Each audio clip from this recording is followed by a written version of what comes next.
over the past 2 years, energy prices have soared to record levels, leading to some countries increasing their efforts to harness the potential of their available renewable power sources. Blessed with its sunny climate, Portugal is perfectly placed to accelerate its shift to solar, although you may not have seen a solar farm like this before. I'm on the Alcava reservoir in the south of the country to see a solar array from a different perspective. It's the size of 5 football pitches and is home to more than 12,000 photovoltaic panels. So you'd normally expect to see something like this taking up lots of space in a field. This is actually a floating solar farm, and it's the largest of its kind in Europe to be located on a reservoir. And it can generate enough electricity to power 1,500 homes in the local area. And it's a pretty impressive sight. Construction of the platform began in January 2022 and was finally moored in place 5 months later. By July, it was supplying power to a quarter of the population in the neighbouring Portugal and Mora regions.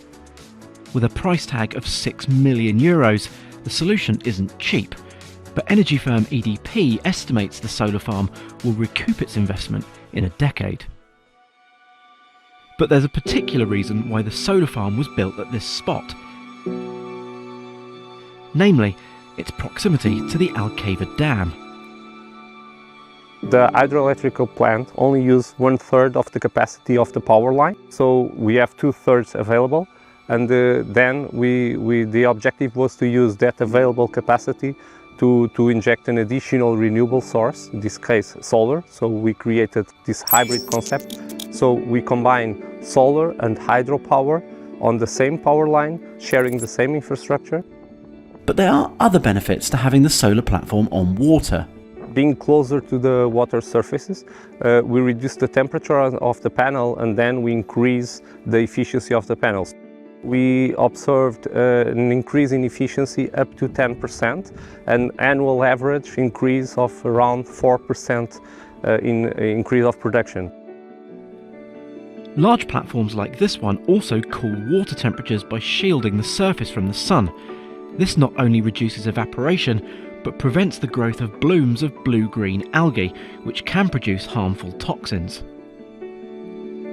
But there is one rather messy downside to having such a large platform on the water.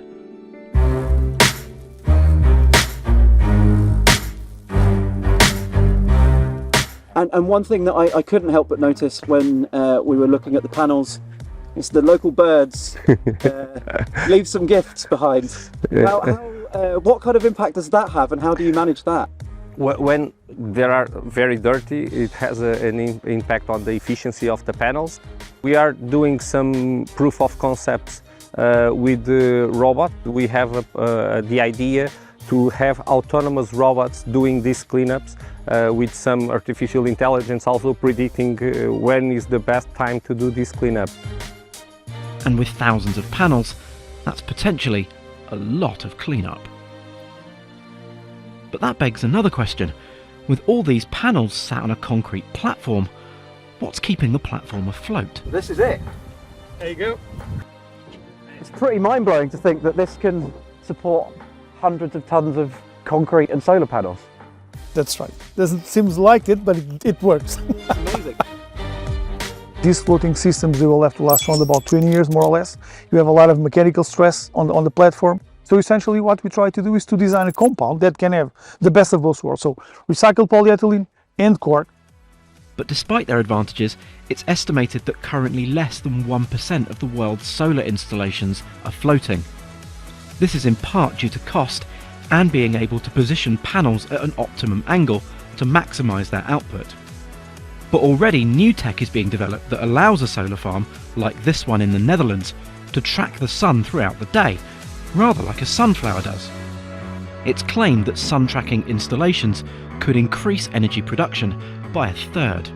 And so, the future looks bright for solar, where every country, landlocked or not, can become its own energy island.